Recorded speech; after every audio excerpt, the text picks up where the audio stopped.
News one Aurangabad में आप सभी का खैर मकदम है। जी हाँ नाजरीन, आज हमारे साथ मौजूद हैं जनाब मुफ्ती मोहम्मद आले मदनी साहब। सर आपका खैर मकदम है हमारे YouTube channel news one Aurangabad में। सर जैसा कि आजकल एक अज़ान को लेके कशमकश चल रही है और ऐसा कह सकते हैं कि फतवा भी है कि जो बुलंद आवाज़ में अज़ान देना है वो मकरूह नहीं बल्कि हराम के बराबर है। तो आप सफ़े अव्वल के मुफ्ती हैं मराठवाड़ा के, तो हम आपसे इसकी शरई हकीकत और शरई दलाइल जानना चाहेंगे। अल्हम्दुलिल्लाह रब्बिल आलमीन वस्सलातु वस्सलामु अला सय्यिदिल अंबिया'i वल मुरसलीन मुहम्मदिन व आलिहि व अस्हाबिहि अजमाइन। हज़रात सामिईन, अहालियान हिंद व अहालियान महाराष्ट्र, असल अज़ान की यह है कि वो इस्लामी शिआर है और इस्लामी शायर में उसका शुमार बहुत अहम और उसका रुतबा बहुत ऊंचा और बुलंद है।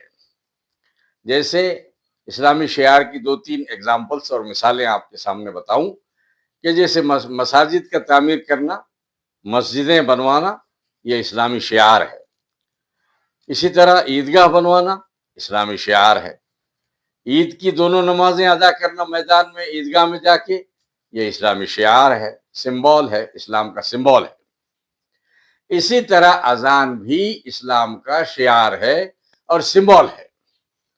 तो उसके बारे में हजरत मोहम्मद रसूलुल्लाह सल्लल्लाहु अलैहि वसल्लम ने रोज अव्वल ही से बुलंद आवाज के शख्सियत का इंतखाब फरमाया ताकि अजान ऊंची और बुलंद आवाज में हो। हजरत बिलाल बिन रबाह रजी अल्लाह तआला अन्हु को अपना मुअज्जिन मस्जिद नबवी सल्लल्लाहु अलैहि वसल्लम का मुअय्यन फरमाया और वो भी हजरत बिलाल रजी अल्लाह तआला अन्हु मस्जिद नबवी की तामीर से पहले उम्मे ज़ैद इब्न साबित रजी अल्लाह तआला अन्हा के मकान की छत पर खड़े होकर अजान दिया करते थे, क्योंकि वो बुलंद था, ऊंचा था, उस पे खड़े के अजान देते थे। फिर जब हजरत सल्लल्लाहु अलैहि वसल्लम और सहाबा किराम ने अपने मुबारक हाथों से मस्जिद नबवी सल्लल्लाहु अलैहि वसल्लम की तामीर फरमा दी, तो फिर हजरत बिलाल रजी अल्लाह तआला अन्हु मस्जिद नबवी की छत पर जाकर अजान देने लगे। फिर उस पर भी, छत के ऊपर भी एक थोड़ा सा चबूतरा नुमा, जिसको रखवा या रबवा कहेंगे, वो ऊंचा एक टीला बना दिया गया, उस पर खड़े होकर नुमाया तौर पर, ताकि बुलंद आवाज हो और दूर तक पहुंचे। ये अजान की असल और हकीकत है। इसलिए मेरी निगाह में वो राय या वो लोग जो इस तरह की बातें कह रहे हैं कि अजान ऊंची आवाज में देना मकरूह या हराम है, मैं उसको रद्द कर रहा हूं।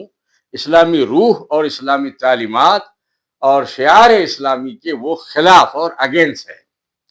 इसलिए असल हकीकत आपके सामने पेश करने की मैंने कोशिश की कि अजान जो है वो बुलंद आवाज में होना चाहिए। इसलिए हुजूर सल्लल्लाहु अलैहि वसल्लम के अल्फाज यूं है कि वयकूनुल मुअज्जिनु अंदा सौतन, उसकी खूबी यह हो मुअज्जिन की कि वो बुलंद आवाज वाला हो।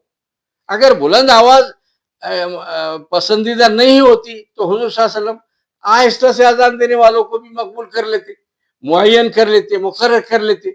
लेकिन हजरत मोहम्मद रसूलुल्लाह सल्लल्लाहु अलैहि वसल्लम ने बुलंदी और अजान की ऊंचाई मकसूद है, इसलिए हजरत बिलाल चूंकि ऊंची आवाज वाले हैं उनको मुअय्यन फरमाया और उनका तकर्रुर फरमाया कि ऊंची आवाज से अजान देना इस्लाम में महबूब है, पसंदीदा है, मतलूब है, मकसूद है। उसकी दलील यह है कि वलम तकुन फी ज़मनिही सल्लल्लाहु अलैहि वसल्लम मिज़नतुन बहरुर रायक, ये दलाइल है उसके। फिर एक उसका मतलब कायम किया दुर्र मुख्तार वालों ने, मतलबुन फी अव्वल मन बनल मनाइरा लिल अज़ान, और फिर उसमें यह कहा कि वफी शरह शेख इस्माइल अनिल अवाइल लिसुयूती अन अव्वल मन रका मनारत मिस्र लिल अज़ान शुरहबील बिन आमिर अल मुरादी। वो बना सुल्लमतल मनाइर लिल अज़ान बिअम्र मुआवियत रज़ी अल्लाह तआला अन्हु, मुआवियत इब्न अबी सुफियान रज़ी अल्लाह तआला अन्हु खलीफतुल मुस्लिमीन अस्सादिस। ये उसके दलाइल है। और इसके बाद अब ये हाजत नहीं रह जाती, चूंकि शामी और दुर्र मुख्तार और बहरुर रायक और इस किस्म की अरबी के फ़िक़्ह फ़तावा के तकरीबन 300 कुतुब है, जिसमें अजान की बुलंदी और ऊंची आवाज से अजान देना मतलूब व मकसूद है। अस्सलामु अलैकुम व रहमतुल्लाहि व बरकातुहू।